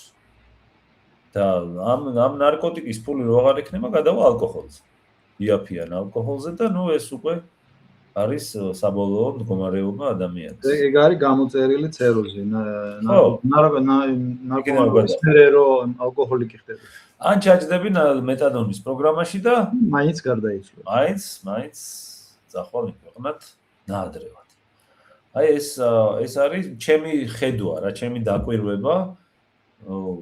როგორც ვთქვათ, სანაცნობო სამეგობრო წრეში, ჩემი ბავშვობის, კიდევ ერთხელ ვამბობ, რომელზეც უარს არასოდეს არ ვიტყვი, იმიტომ რომ ჩემი ბავშვობის მეგობრები არიან, მაგრამ რასაც ვხედავდა, როგორც არის და თანაც აქაც რო ვხედავ, ესმის აქაც ხო ვხედავ მე როგორ ხდება რა, ფრანკფურტში ცხოვრობდი მე მანამდე და ბაჰოფსვირტელი არის სადგურის ტერიტორია, სადაც მინახავს ადამიანი ვენაში ნემსით გარდაცვლილი მაშ ქუჩაში და არაერთი ასეთი. ამერიკაში ალბათ შენს უამრავი გინახავს და უკნებია საერთოდ, ხო? გერმანია რა შეედრება ამერიკას? არა, ვერ შეედრება. ხო. აქ დაკანონებასთან მიმართებით მინდა ჩემი პრეტენზია გამოთქვა. მე მახსოვს, როცა საქართველოში მიიღეს მსუბუქი ნარკოტიკების ლეგალიზაცია, მე მივხვდი რატო გაკეთდა, იმიტომ რომ ვერ აკონტროლებდნენ რიგი მიზეზების გამო. მე უფრო ვატყო, მე მგონია რომ ნება არ იყო, თორე გაკონტროლება იდეაში ყველაფერი შეიძლება, მაგრამ რახან მანკიერი წრეები არსებობდა სისტემაში, მოდი ეს მანკიერი წრეები რომ მოусვოთ, მოდი დავუშვოთ. მე ცოტა სხვაგვარად ვფიქრობ. ბატონო, თქვი შენ და მე ცოტა სხვაგვარად ვფიქრობ. არა, ხო, იმდეხებ ჩვენ ხო რეალურად ვსაუბრობ, პოლემიკაში ვარ, პოლემიკა გვაქვს შექმნილი საზოგადოებასთან. პარალელურად, აი, საქართველოში რომ დაშვება მოხდა, სადღაც მაგ პერიოდში მოხდა ნიუ-იორკში ლეგალიზება მარიხუანის. მე აქ ვიყავი უკვე. და პირველად გამეცინა სანაპიროზე ვარ, აქ ცნობილი ბრაიტონ ბიჩი რო არის, ოკეანის პირას, მართლა კარგი ხარისხობრივად მოწყობა ნოლია, მაგრამ როგორც ქვიშა, როგორც წყალი და ასე შემდეგ, მართლა კარგი შესანიშნავია და მოკლედ ეს არის ალბათ 18 წელია, 18-19 წელი, შეიძლება 17-18 მოკლედ ეგრე და პოლიციის პატრული დადიოდა სანაპიროზე, წარმოიდგინე და სიგარეტის მოწევაზე აჯარიმებდნენ. ან სიტყვიერ გაფრთხილებას აძლევდნენ და პლაჟი ყარდა მარიხუანის ომით, ხვდები? აი შენ ხვდები, რას ნიშნავს არასისტემური მოდგომა. ეს დაემართათ აქ ამერიკელებს, რომლებიც არიან ნომერ პირველი ჩინოვნიკები მსოფლიოში. ამათი მოგონილია საერთოდ ყველაფერი რეგულაცია. და თვითონ მე ამ რეგულაციით მართავენ საკუთარ ქვეყანასაც და დანარჩენ მსოფლიოსაც. აი ეგეთი რამე მოხდა. და მე მაშინ თქვი, მე წეველი არ ვარ, სიგარეტს არ ვეწევი, ნარკოტიკს არ მოვიხმარ და ვისთანაც ვიყავი სანაპიროზე. აი თქვი, ჩვენ ახლა მომსწრევართ მეთქი, აი ამ გაუგებრობის სისულელეს, როცა სკოლების ეზოში მოწვევენ. სადღაც 6 თვე იყო გასული, ჩემს უფროს მეგობარს შევხვდი და მომიყვა ეგეთი რაღაცა, რომ ისო რა ქვია, კარგი ჩოგბურთის, მოკლედ აქ ყველა უბანში არის სკოლა, ესე აქ რა, განაწილებული და ყველა სკოლას აქვს თავისი ჩოგბურთის მოედანი, რაღაცა 5 სკოლაზე ერთი ამერიკის ფეხბურთის მოედანი მოდის, ანუ ესეთი ისა მინდორი. და მოკლედ ჩოგბურთს თამაშობდი დილით, წარმოიდგინე რა, 8 საათზე. ბავშვები სკოლაში მოდიოდნენ და ეს პატარა ნორჩიბარიგები რა, სკოლის მოსწავლეები. აი ეს სკამზე იყვნენ კანდარაზე შემოჟარი და რიგი იდგაო რა და ესე იმას რა ქვია, მოსაწევებს ყიდნენ, ფულს იღებდნენ, მოსაწევს ყიდნენ, ფულს იღებდნენ, მოსაწევს ყიდნენ. და მშობლებმა რომ დაინახეს, გამოიძახეს პოლიცია. მოვიდა პოლიცია და ვერც ერთი ვერ დააკავა. ხვდები? ვერც ერთი ვერ და ჯიბეში ხელი ვერ ჩაუყო, ფული ვერ ამოუყო. და იმიტომ რომ პლანს ეწეოდნენ, საკმარისი არგუმენტი არის. და ამის შემსწრე იყო ეს კაცი. და ბოლოს 20 წუთის მერე რო უთხრეს, რომ აქ სკოლის ტერიტორიაზე მაინც მოეწევით, გადით, სადმე იქ მოწიეთ, ხო, ესე რომ მიტრიალდნენ, მიდიოდნენ, ესე დაკუჭული ქაღალდები ესროლეს ზურგში. მე ამ კაცს რომ მოусმინე, მე მეგონა, ის არის რა, გაბრაზდა, მართალია, მეც გავბრაზდებოდი, მაგრამ ცოტა ამეტებს მე. იმის მერე მსგავს სცენას კვირაში ერთხელ ვხედავ, მუშაობ, ვსეირნოვ თუ მივდივარ და მოვდივარ რა. ყარს თელი ნიუ-იორკი რა. ყველა ცუდი ის არის, რომ ეს ხდება სკოლის ეზოებში, ლევან. და ამ მოსაწევზე ვამბობ. მოსაწევი ჩვენი თაობისთვის იყო ყველაზე კარგი რამ. იმიტომ რომ აქვე უნდა თქვა, რომ აი სოციალური ლიფტი ნარკოტიკის რა. 90-იანებში იყო ორი დიდი სტრესული მომენტი, სადაც ნარკოტიკმა ბევრი გადაარჩინა, რას გულისხმობ. სამოქალაქო ომის დროს და მერე სამეგრელოში განვითარებული მომენტები და მერე აფხაზეთის ომი, პირველ აფხაზეთის ომს გულისხმობ, მეორე პრინციპში არც ყოფილა. და მე ვიცი, რომ ბევრმა თავი გადაეჩინა იმით, რომ მაშინ ეს ნარკოტიკი ლეგალური სუფთა ამპულებში იყო წვდომაში და ბევრი სტრესი იხსნიდა. იმიტომ რომ ჩამოვიდა ეს ომი რომ დასრულდა და რაღაცა ვითომც არაფერი. არ დასამალიც არ იყო, ბევრი ამბობდა რომ მე მოვიხმარ, იმიტომ რომ ზოგს ერთი კვირა არ ეძინა, იმაში იყო, რა ქვია, ტრანშიაში იჯდა.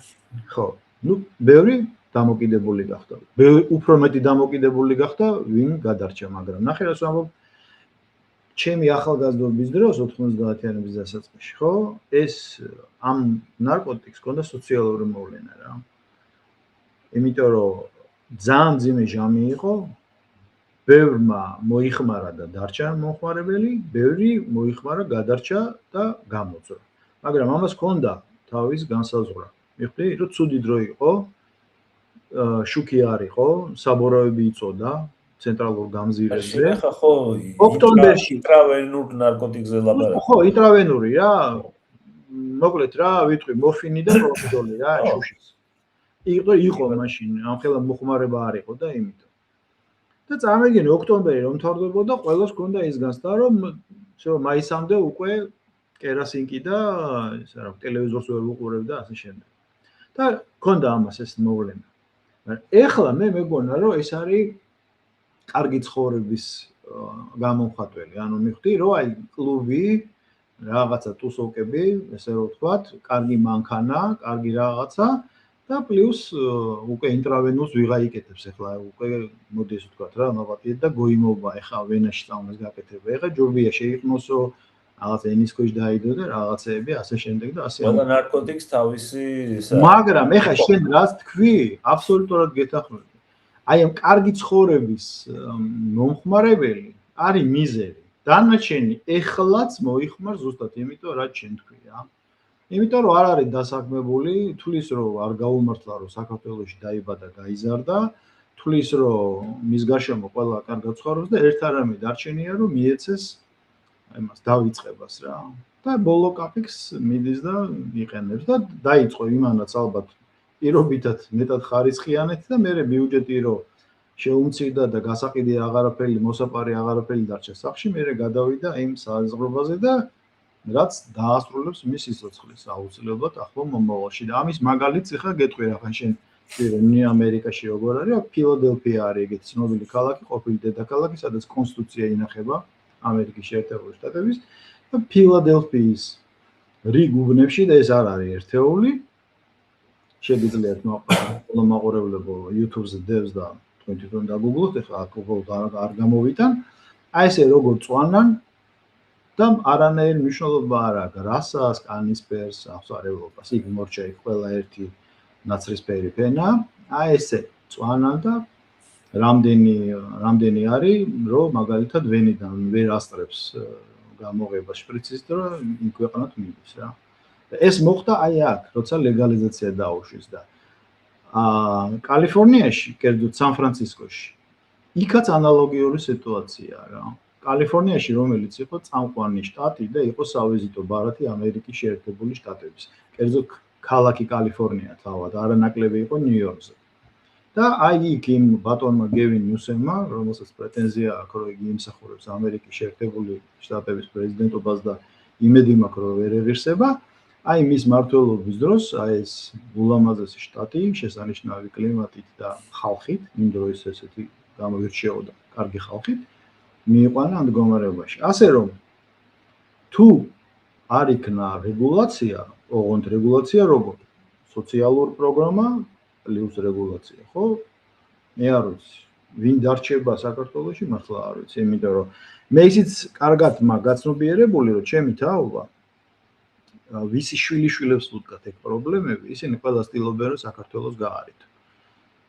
იმიტომაც არ წყდება ემიგრაციის წილი საქართველოს. ხო, ნუ ორი სიტყვით ეხლა მაგაზე ბევრი საუბარი შეიძლება თქვათ რა მოვლენა ეს მარიხუანის ჯერ დეკრიმინალიზაცია და მერე ლეგალიზაცია და ნუ თავდაპირველად მისი სუბუქ ნარკოტიკად გამოცხადება, რაც არის სრული აბსურდი. სუბუქი კი არა, ერთ-ერთი უმძიმესი ნარკოტიკია და ერთ-ერთი უვერაგესი. ნუ თვითონ ახლა მისი მომხმარებელი და ნუ ახლა კიდე სინთეტიკები ხო წამოვიდა, სინთეტიკები საერთოდ იმაშვება. ოღონდ მოსაწევი სინთეტიკას იძახი, ხო? მოსაწევი სინთეტიკა, ხო. ანუ ის საერთოდ შიზოფრენიას და რაღაცებს იწვევს და სუიციდისკენ მიდრეკილება და ასე. ჰალუცინოგენურია ყველა ძირითადად. მაგრამ აი ბუნებრივი მარიხუანა რაც შეეხება ბუნებრივს, რაც ბუნებრივად იზრდება, მაგალითად სვანეთი, სამეგრელო და ასე შემდეგ, ხო? ახლა ღვინის კულტურის ქვეყანაში ეს ესეთი ადვილად დასარეგულირებელი პრობლემა იყო თავისთავად. სეზონურად მოდიოდა მარიხუანა, 2 თვე გასტანდა და მერე ქრებოდა. ანუ ვინც ეწეოდა, სეზონურად ეწეოდა, როგორც ხილი სეზონურად. ხო, აი ზუსტად, ვისაც უყვარდა მარიხუანა, ის მას შეეძლო სეზონურად მოეწია შემოდგომაზე, თქვათ, მოსავალს აიღებდა და ასე შემდეგ და всё დამთავრდებოდა რა. და ახლა ეს არის ისა მთელი წელი შეგიძლია შენ მარიხუანა ეწე. კულტივაცია მე მგონი დაშვებული საქართველოში. ხო, ნუ ეგ ცალკე ისა, მაგრამ თვითონ ეგრეთ წოდებული სუბუქი ნარკოტიკი რა არის ხა? პირველი ის არის, რომ ადამიანს მეხსიერებას უქვეითებს. მეხსიერებას უდაგიქვეითებს. მაგრამ აქვე გეტყვი რა, გასოს ჩემ ახალგაზრდობაში ეგრე იყო. გამოსვლების წინ ყველა ეწეოდა პლანს, ნუ ვიწეველი იყო, რატო იცი, რომ იმას მიკეთებსო. გონების კონცენტრირებას. აბარა. გასოს როგორ იყო? შენ დროს ალბათ ეგრე, შენ დროსაც ესე იქნებოდა ალბათ. ეგ არგუმენტი იქნებოდა მე მაგის თქმა. ეგაც გონებას მიხსნის და. ხო, გონებას მიხსნის და კონცენტრირებას. ხო და ნუ მოკლედ პირველ რიგში ურტყავს მეხსიერებაზე, მეხსიერება და უქვეითდება ადამიანს, მას უქვეითდება სწავლის შესაძლებლობა და უნარი და დამახსოვრება და ასე შემდეგ, მასალის ამავე დროს სასტიკად აზარმაცებს ადამიანს და დაბოლილი ადამიანი ხა სამუშაო კი არა ესე რა ქვია როაგინო შევა ვერ წამოდგეს და ესე ვერ გამოგიგიდოს. ხო, ვერ გამოგიგიდოს. ესმის, ანუ ეს არის კონკრეტულ ქვეყანაში კონკრეტული თაობის მაგალითად სრული ესე რა ქვია ლაბილიზაცია, ასე ვთქვათ რა. ანუ ადამიანი, რომელიც მაგალითად უნდა იყოს სიცოცხლით სავსე, სპორტული, გონება მახვილი, რაღაცა ის გამოწვევების გადამჭრელი და გადამლახავი, ეს ეგრეთ წოდებული სუბუქი ნარკოტიკი სრულიად დეგრადირებას უკეთებს. და მით უმეტეს თუ კი ეს გაქვს მთელი წელი რა, თუ კი შენ გაქვს საშუალება რომ მოწიო ის როცა გინდა. არა სეზონურად, არამედ როცა გინდა. და ეხლა ის რო ჩაგიგდე ვიდეო რომ ქართული ანბანი ვინ დაწერაო და იაკობ გოგებაშვილს რო პასუხობს მაგალითად 95%. ესეც ერთ-ერთი განათლების რეფორმა თქვა ცალკეა, მაგრამ პარალელურად ეს არის მოხმარების ამბავიც არის რა, დარწმუნებული ვარ და აქედან გამომდინარე არ მინდა ახლა რაღაც კონსპირაციებში გადავიდე, მაგრამ გლობალიზმმა მოიტანა ეს ყველაფერი ჩემი აზრით, რომ მარიხუანა ყოფილიყო ხელმისაწვდომი და დეკრიმინალიზებული და ლეგალიზებული, იმიტომ რომ ახალგაზრდა ენერგიები იმას ეკნა რა და დაეთრგუნა. ახალგაზრდა არის მეამბოხე და დაბოლილი არის ესე რა ქვია. ჟარგონი რო გამოვიყენოთ პრიატნი რა. ადამიანი, რომელსაც არ შეუძლია არც წინააღმდეგობის გაწევა ნორმალურად, არც საკუთარი აზრის სათანადოდ დაფიქსირება, არც პროტესტის გამოხატვა და კრეატივი, ანუ კრეატივი, რასაც ქვია, ხო? ხო, ამბობენ ისინი კონკრეტული კინოშნიკები და ვიღაცები, რომ აუ დაბოლიზე მომდის აზრები და მაგარ რაღაცებს. სცენარი კარგად იწერება, ყველაზე მეტი ეს არის. ხო, მაგარი წარმატებული ის აქვს, ასე ქვია, კინოსფერო და რაღაც. იმიტომ არის, რომ შედევრები იქნება ზედიზედ. ხო და შეიძლება კაი მოწია და რაღაცა უცებ მასკერნი, რაღაცა მოგივიდა კაი აზრი, მაგრამ ამას რო აკეთებ მთელი წლის განმავლობაში, შენი უნარჩვევები მიდის ქვემოთ. და ეს არის კონკრეტული თაობის გამოდებილების პირდაპირ ვთქვათ, არ მომერიდები, ერთ-ერთი კარგი საშუალება. და ეს ამის მოხდა დეკრიმინალიზაცია. და ადამიანები ეწევიან ბოთლებით, ბოცებით და 1000 გვარი ბულბულატორებით. წარმოიდგინე, ანუ სიგარეტში თუ იმაში რო ეწევოდა ადამიანი, დღეს ისუნთქავს 10 მაგ დოზას. ესე იგი 10 მაგ დარტყმას უკეთებს მის გონებას და იმიტომ ეს კლასიკური პაპიროსი ესე რო ვთქვათ, როგორც ეძახიან, ეს უკვე აღარ აღმოყოფილებს. რა თქმა უნდა და რაც შეეხება ეს სინთეტიკას, სინთეტიკა თლად კატასტროფა არის. ადამიანები აი YouTube-ზე შეგიძლია ნახო, ნაპას რო დაარტყმავს და ფანჯრიდან რო ხდება. ანუ ესეთი ის არის. ხო და ნუ ერთი ორი კლუბურზეც ვთქვათ, აუცილებლად, იმიტომ რომ კლუბები ეს ჩვენი ის არის, საზოგადოების ბიჭი არის. ხო, ეს არის, ანუ კლუბი არის ესეთი ადგილი და ესეთი მუსიკა ჟღერს იქ, თუ კი არ ახარ ზემოქმედების ქვეშ, MDMA-ის, ეკსტაზის ან რაღაცის, შენ დიდხანს იმ კლუბში ვერ ძლებ. ანუ ალკოჰოლი ამაში არ გეხმარება, მოსაწევი მით უმეტეს.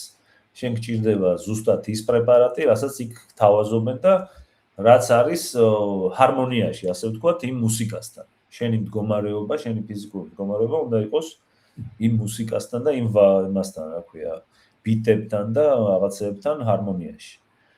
და ეს არის, ნუ, ყოველ მიზეზის გარეშე რა, კლუბური ცხოვრებით მაცხოვრებელი ადამიანი, 80% ამას აკეთებს. და ეს არის პრეპარატი, რომელიც მთელ შენს რაღაც იმას ქიმიურ პროცესს, რომელიც მაგალითად შენ ერთი კვირა უნდა გეყოს იმისათვის, რომ ნორმალურ ხასიათზე იყო, რაღაცა ფუნქციონირებადი იყო, რაღაცა რამოდენიმე საათში ამის აკუმულირებას ახდენს ამ შენ მთელ ქიმიას, რაც ორგანიზმში გაქვს და გაკეთებინებს ამის დახარჯვას, აი ამ მუსიკასთან ერთად. და მეორე დღეს ხარ ლიმონივით გაწურული და შემა რაღაცა მთელი კვირა იყო გამოფიტული. აი ეს არის მაგალითად ასე მოკლედ რო ვთქვათ და ძალიან რო ჩაუღმავდეთ ეს კლუბური ნარკოტიკი. რომელიც მაგალითად ბერლინში მაგაზეც დავწერე ერთი სტატია, კლუბ შტერბენ ქვია, რომელიც ბერლინში სხვათა შორის ნელ-ნელა იკლებს. და კლუბური კარგი ესე მიუწვნენ გერმანელები. ხო, ეს არის ცივი ომის, პოსტცივი ომისეული ბერლინის კულტურა, კლუბური კულტურა და რომელიც აქაც ნელ-ნელა იმაშუება, კვდება, კოტორდება და ასე შემდეგ. და საქართველოში ეს გვიან მოვა, ეს ტალღა. ჯერ ჩვენთან ვაკეზე არ გასულა, ჯერ ადგილზე. ხო, ეს საქართველოში ეს მოვა, მაგრამ ნუ ბევრ ადამიანს იმას იზამ შეიძლება. სანამ ეს მოვა ლევან 3 მილიონი ნახევრიდან, რაც მე და შევისაუბრეთ, იქიდან რა დარჩება მე არ ვიცი. ეხლა მე პირად გამოცდილებას გეტყვი ამ კლუბურ ცხოვრებაზე. შენს წინ ზუსტად გქონდა ძალიან საინტერესო პოდკასტი ბატონ დავით ზარდიაშვილთან ერთ-ერთი გამორჩეული, იმიტომ რომ ბატონი დავითი ძალიან ღრმა პიროვნებაა და ძალიან კარგი ღრმა ანალიზი შემოგთავაზა ჩვენ ყველას და იქ მე მოვიყვანე მაგალითად. ოღონდ იქ უბრალოდ ისე კონტექსტში ჩაჯდა. არ იყო ამ თემაზე საუბარი და აქ ვიტყვი. აქ არის შესანიშნავი კლუბი. ნუ ესე უნდა მოვიხსენე, იმიტომ რომ მართლა კარგად გაკეთებულია და 50 წლის ვიყავი რომ მოვხდი პირველად, ეს იყო 2016 წელი. ქვია ბრუკლინ მირაჟი. ცნობილია რეიტინგებში. ნუ ბერლინის კლუბებთან ვერ მოვა, მაგრამ ბერლინის კლუბები ძირითადად დახურულია. ეს მირაჟი არის ღია. ნახევრად ღია, ნახევრად დახურული და მქონდა პატივი დავსწრებოდი ძალიან მინდოდა, იმიტომ ელექტრონული მუსიკა სულ მომწონდა რიტმის გამო და ბიტების გამო. მაგრამ ყველას უყვირდა რომ ეს ტრეზონიკი როგორ უსმენდი ამ ელექტრონულ მუსიკას და მოკლედ ორჯერ ვიყავი, ერთხელ ვიყავი ბედუინზე, აი წარმოუდგენლად შესანიშნავი ინსტალაცია ქონდა ლევან, მე მსგავსი რამ არ მინახავს. ეთყობა რო არ დავდივარ ემიტეთ, რომ შეიძლება ვიღაცას ამაზე მაგარიც ქონდა. და მეორეჯერ ვიყავი გერმანელებთან, ანუ ბერლინელებთან, მოდი ესე ვთქვათ, ეს იყო სტივენ ბოძინი და ბორის ბრეჟა. ნუ ისიც ძალიან მაგარი იყო, იმიტომ რომ ეხლა თუ ელექტრონული მუსიკის თამამდებარე ხარ, ერთიც მაგარი ჯგუფია, მეორეც მაგარი ვოკალისტია და ნუ მესამეც და ორივეჯერ რო შევედი, მქონდა მიღებული, მაშინ შეიძლება ჩემთვის ალკოჰოლის მიღება და მქონდა ნუ მაქსიმუმ 200 გრამამდე ვისკი მიღებული. და მინდა გითხრა რომ ძალიან ვისიამოვნე, მაგრამ მე ვატყობ რატო ვისიამოვნე, იმიტომ რომ ჯერ ჩემი შიდა კონსტიტუცია არ მაძლევდა უმეტეს უფლებას. მე ის მინიმალური ბახუსი მქონდა აკრეფილი და ამ ყველაფერს მაინც შემეცნები დონეზე უყურები, ხდები? იმიტომ პირველად ვიყავი, აღმოჩენა იყო, იქ ვეძებდი რაღაცებს, აი ჰანგებს მიხდი, რაღაცა ბგერება ვჩლიდი, მე ამ ინსტალაციას უყურებდი და მოკლედ, მაგრამ ნუ მე მივხვდი რომ ეხა იქ ჩემი სიარულს აზრი არ ქონდა, იმიტომ რომ თუ under drug არ ახარ, ის გღლის. მე მაგალითად რო არ მოგატყუო 4 საათზე მეტი ვერ გავძალე, იმიტომ რომ ვერ გაძლებ, იმიტომ რომ აი გირტყავს, შეღონავყოფი ხარ. კარგად გაგიცი. აი აქ გირტყავს რა, ეს დრამი. იქ ვერ გაძლებ ეხა სხვანაირად. კი ბატონო. და აი წარმოიდგინე ჩემს გარშემო ვინც იყვნენ, ნუ მე და ჩემი მეგობრები შევედით, ეს ბერი კაცები რა, დამვერთ ვნახოთ რა არისო და მეორეჯერაც და მე უკვე მესამე ალტერნატივა რო ქონდა, სახინკლია ვამჯობინეთ, მოკლედ ხო და და მაგრამ ჩემს გარშემო ლევან რა ხდებოდა იცი? კაცი შვილი ფხიზელი არის. არ დადიოდნენ, დაფრინავდნენ ტიპები რა. კი ბატონო. ნუ ეს არის ტრენდია და ნუ ეს ტრენდი მიმავალი ტრენდია, ეხლა მე არა, რატო ეხლა ხო, თავარი დამავიწყდა. რა დამავიწყებს იმას აქ ვარ? კალაძეს რომ მოუწყეს ობსტრუქცია, რომელ ბარ შეუტია? ესა ხო, ბასიანს. ბასიანს. და მან რა ქვია, გახარია. არა, კალაძე და მე გახარიან ბოდი, რომელიღაცა მოკლედ ბოდიში მოიხადა რა, ახალგაზრდა. და მიტინგი რომ მოეწყო, ლევან რუსთაველი რო გადაიკეთა, აქ ვიჯექი ტელევიზორთან და ესე ვიძახოდი. აუ, ჩვენ სად ვართ რა. ეს 20 წელი გვინდა სანამ ამ ყველაფერს გავვითმეტი და აი ესეც ხდება რა მართლა. ხო, ნუ გვიან მოდის ჩვენთან ეს ესენი ტალღები. არაში კარგად აღნიშნე, ეს არის გლობალიზაციის ამბავი რა. ხო, ნუ გლობალიზაციის, იმიტომ რომ გლობალიზმის მიზანი რა იყო, რომ ნაციონალიზმი ჩაენაცვლებინა გლობალიზმით, ხო? ნაციონალიზმი. შეიძლება ლიბერალიზმით ჩაანაცვლეს ნაციონალიზმი, იმიტომ რომ ფაშიზმში აღარ გადასულიყო ნაციონალიზმი ლიბერალიზმით ჩაანაცვლეს. კი ბატონო, ლიბერალური დემოკრატია, ხო? ლიბერალური დემოკრატიის გავრცელებაც ზუსტად გლობალურია. ხო, გლობალიზმია ეგ არის და ნარკოტიკი და არატრადიციული სექსუალური ცხოვრებაც, ანუ ორი განშტოება არის მაგალითად იმ ტრადიციულ სახელმწიფოებზე დარტყმის და მორღვევის შესაბამისად. ხო, არატრადიციული, რაცაც ჩვენ მსუბუქად ვეძახდით, სექსუალურ ინტერესობას და ეხლა გამოდის, რომ ჩვეულებრივი პერვერტიზმია რა.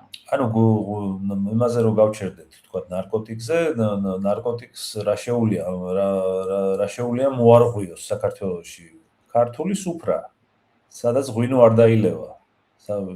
დაბოლილი იქნება თუ ვიღაცა სუფრასთან არ დაჯდება, ნუ ხა MDMA-ის და ექსტაზის დალეული კაცი სუფრასთან რომ ვერ დასვა, ეს ფაქტია. იმის საერთოდ სუფრასთან რა უნდა. და დაბოლილი უბრალოდ ღვინოს არ დალევს, ვერ დალევს და არ ესიამოვნება. შესაბამისად არ ღვევს ქართულ სუფრას, ღვინის კულტურას და ვაზის მაგივრად მარიხუანა დათესე და ვიღავი ხო, ანუ ნახე რა მაგარი რამე შემოგთავაზეს ფულსაც იშოვი, ბევრად მაგარ მაყუთს, მოკლედ სლენგზე მაყუთს იშოვი და პლუს თუ გაღიმებული იქნები რა.